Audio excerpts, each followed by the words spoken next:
राजनीति विज्ञान की कक्षा में आप सभी का स्वागत है। आज के इस वीडियो लेक्चर में हम बाल गंगाधर तिलक के धार्मिक विचारों का अध्ययन करेंगे। धर्म के बारे में उनका क्या विचार है, धर्म की वो परिभाषा किस प्रकार से देखते हैं, भारत में किस प्रकार की धार्मिक व्यवस्था चाहते हैं, विभिन्न धर्मों के बारे में उनकी क्या राय है, धर्म और राजनीति का परस्पर क्या संबंध है, धर्म किस तरह से राजनीति को प्रभावित करता है, हिंदू धर्म को लेकर के मुस्लिम धर्म को लेकर के उनकी किस प्रकार की धारणाएं हैं। तो आज के इस लेक्चर में हम डिस्कस करेंगे बाल गंगाधर तिलक का धार्मिक चिंतन, धार्मिक दृष्टिकोण, धार्मिक मान्यताएं। तो आइए हम डिस्कस करते हैं बाल गंगाधर तिलक के धार्मिक विचारों का।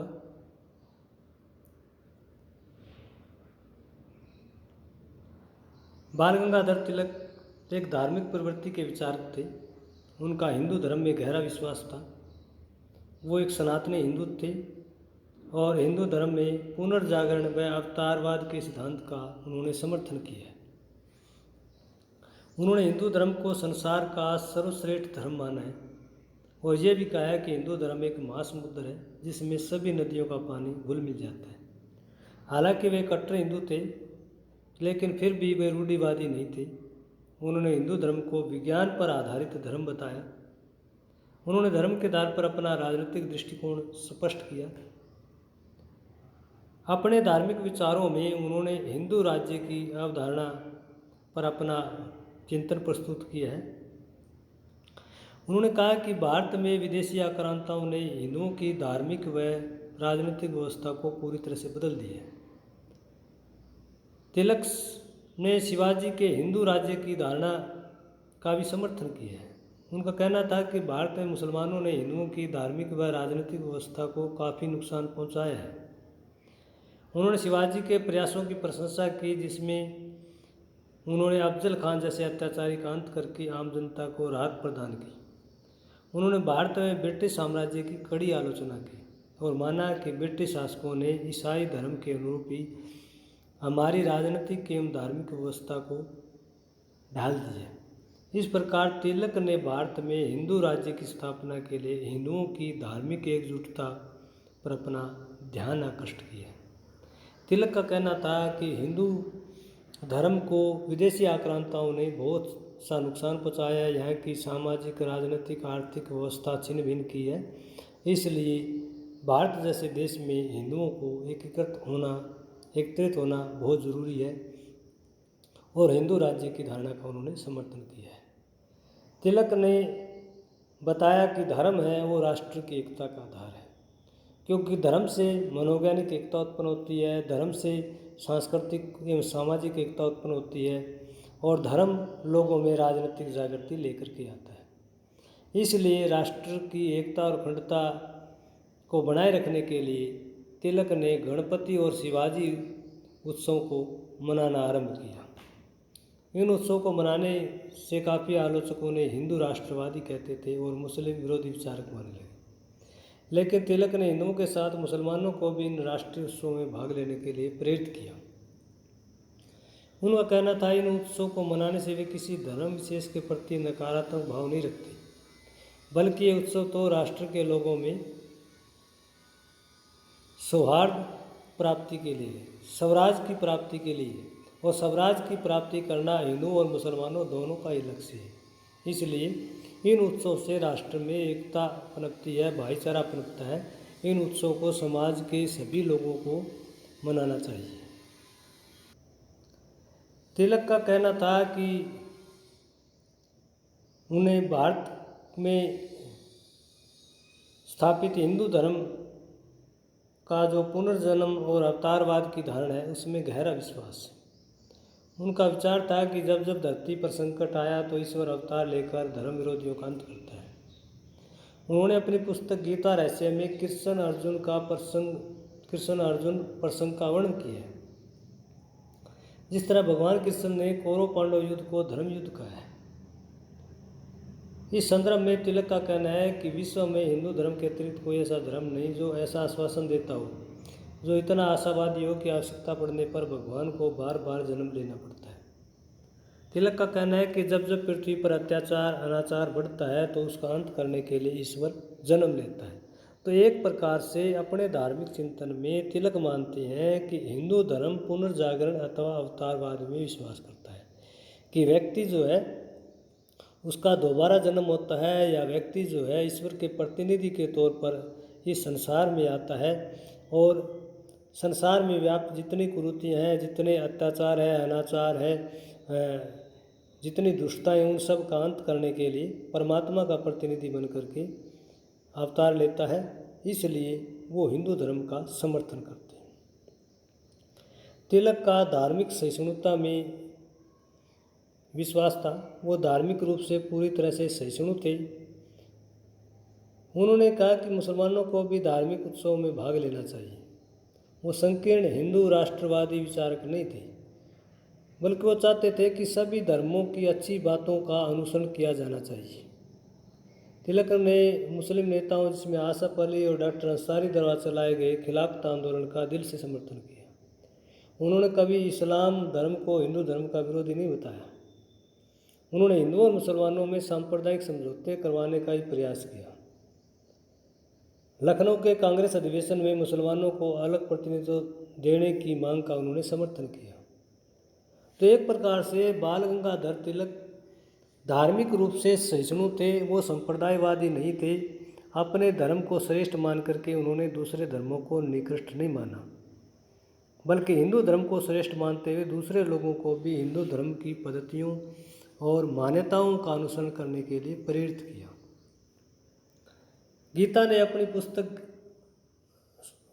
तिलक ने अपनी पुस्तक गीता रहस्य में कर्म सिद्धांत का वर्णन किया। उनका कहना था कि गीता हमें कर्म करने का उपदेश देती है। गीता कहती है कि कर्म करो, फल की चिंता मत करो। हमें अपने कर्म पर ध्यान देना चाहिए। फल ईश्वर अपने आप देता है। फल की चिंता हमें कर्म पथ से विमुख कर देती है। गीता रहस्य में कहा गया है कि मनुष्य को संसार में रहते हुए अपने कर्तव्यों का उचित ढंग से निर्वाह करना चाहिए। उसे संसार के कष्टों से डरकर भागना नहीं चाहिए। कर्म के मार्ग पर चलकर व्यक्ति मोक्ष की प्राप्ति कर सकता है। कर्म करने से ही आत्मा और परमात्मा का मिलन हो सकता है। तो तिलक ने गीता रहस्य नामक पुस्तक में कर्म के सिद्धांत की विस्तृत व्याख्या की है। उसे अकर्मक सकर्मक कर्मों में विभाजित किया है। उनका कहना है कि हमें जो है अपने कार्य पर, कर्म पर ध्यान देना चाहिए, फल पर ध्यान नहीं देना चाहिए। अगर हम फल पर ध्यान देंगे तो हम कर्म के कर्तव्य से विमुख हो जाएंगे। हमारा ध्यान जो है वो कर्म के फल में रहेगा और अच्छे ढंग से हम अपने कर्तव्यों का निर्वाह नहीं कर पाएंगे। तिलक ने कहा कि हिंदू धर्म तर्क एवं विज्ञान पर आधारित है। उनका कहना था कि हिंदू धर्म में पाखंड व रूढ़िवाद की कोई जगह नहीं है। उन्होंने भारत की अवनति का कारण हिंदू धर्म की मिथ्या धारणाओं को नहीं, बल्कि ब्रिटेन की शोषणकारी नीतियों को माना। उनका कहना था कि हिंदू धर्म में केवल संस्कारों और रीति रिवाजों का ही महत्व नहीं, बल्कि इसमें जीवन दर्शन के गूढ़ रहस्य छुपे हैं। उन्होंने कहा कि हिंदू धर्म के सिद्धांत विज्ञान एवं तर्क की कसौटी पर खरे उतरते हैं। उनका यह भी कहना था कि हिंदू धर्म संसार का सर्वश्रेष्ठ धर्म है। भारत में सभी विदेशी आक्रांताओं ने हिंदू धर्म के मूल सिद्धांतों को ग्रहण किया है। तो तिलक का मानना था कि हिंदू धर्म जो है तर्क पर आधारित है। हर धार्मिक घटना के पीछे, हर धार्मिक मान्यता के पीछे कोई ना कोई तर्क है, और जितने भी धार्मिक विश्वास है, धार्मिक मान्यताएं हैं, उन्हें हम विज्ञान की कसौटी पर जांच कर सकते हैं, उनकी परख कर सकते हैं। जितने भी विदेशी आक्रांता आए, उन्होंने भारत की संस्कृति में घुल मिल करके हिंदू धर्म की बहुत सारी जो सिद्धांत है उनको ग्रहण किया है। तिलक का मानना था कि हमें धार्मिक शिक्षा की आवश्यकता है, क्योंकि सभी धर्मों की शिक्षाओं का प्रसार करने से धर्म के मामले में जितनी संकीर्णताएं हैं वो धीरे धीरे लोगों से समाप्त हो सकती है। उनका कहना था कि धार्मिक शिक्षा के द्वारा एक धर्म विशेष के अनुयायी अपने धर्म के बारे में विस्तृत जानकारी प्राप्त कर लेते हैं। धार्मिक शिक्षा के द्वारा व्यक्ति धार्मिक जीवन जीने लगता है। तिलक का कहना था कि कोई व्यक्ति अपने धर्म पर कैसे गर्व कर सकता है यदि उसने अपने धर्म की धार्मिक शिक्षा ग्रहण नहीं की है। तिलक का कहना है कि हिंदू और मुसलमानों में धार्मिक शिक्षा के अभाव में ईसाई मिशनरियों का प्रभाव लगातार बढ़ता जा रहा है। उन्होंने कहा कि भारत में सभी व्यक्तियों को धार्मिक शिक्षा प्रदान की जाए ताकि उनमें राष्ट्रवाद की भावना विकसित हो। तिलक ने अपने राजनीतिक चिंतन धार्मिक चिंतन में भारतीय धर्म ग्रंथों की प्रशंसा की। उन्होंने कहा कि भारत में जितने धार्मिक ग्रंथ हैं वो व्यक्ति को अनेक प्रकार के धार्मिक संदेश देते हैं। उन्होंने वेदांत सूत्र और भगवत गीता का अध्ययन किया। उन्होंने वेदों और उपनिषदों का भी गहराई से अध्ययन किया। उन्होंने कहा कि वेदांत में व्यक्ति को कर्म करने की शिक्षा दी जाती है। वेदांत में व्यक्ति को ज्ञान की शक्ति पहचानने में सहायता प्रदान की जाती है। उनका कहना था कि वेदांत में ब्रह्म और आत्मा का समन्वय किया जाता है। वेदांत व गीता में कर्तव्य पथ पर चलने की शिक्षा दी जाती है। उन्होंने कहा कि हिंदू धर्म ग्रंथ जितने भी हैं उनमें कर्म करने की शिक्षा दी जाती है, फल की चिंता न करने का उपदेश दिया जाता है।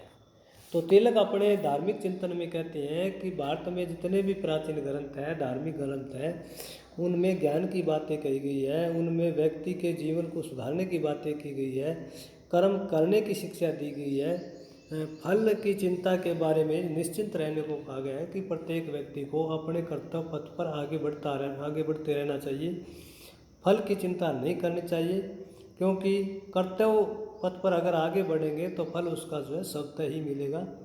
ऐसा जो ज्ञान है वो हिंदू धर्म ग्रंथों में दिया गया है। इस तरह की धारणा के बारे में तिलक का हिंदू धर्म ग्रंथों के आधार पर मानना है। तिलक ने धार्मिक रूढ़ियों की भी आलोचना की है। उनका कहना था कि रूढ़िवाद और अंधविश्वास किसी भी धर्म को पतन की ओर ले जाते हैं। उन्होंने हिंदू धर्म के अनुयायियों का भी आह्वान किया कि वे उन्हें धार्मिक कुप्रथाओं और रूढ़ियों को त्याग देना चाहिए। उन्होंने हिंदू धर्म में बुराइयों एवं कुप्रथाओं को निकालकर स्वस्थ परंपराएं अपनाने पर बल दिया। उन्होंने माना कि हिंदू धर्म एक उदारवादी धर्म है। यह सभी धर्मों को अपने में समा लेता है। बाहर से जितने आक्रांता आए उसके बावजूद भी हिंदू धर्म का जो आधार है, जो ढांचा है, आज भी जो का तो खड़ा है।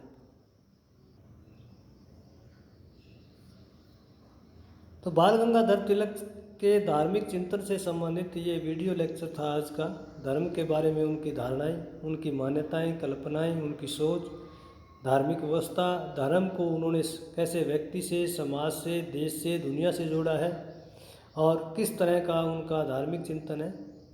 तो उनके धार्मिक विचारों से संबंधित ये वीडियो लेक्चर आपको कैसा लगा ज़रूर कमेंट करके बताइएगा। अगर यह लेक्चर आपको पसंद आता है तो इसे लाइक कीजिए, अपने मित्रों के साथ शेयर कीजिए और इस चैनल को सब्सक्राइब करना न भूलिए ताकि आने वाली हर नई वीडियो आपके पास आसानी से पहुंच सके। धन्यवाद।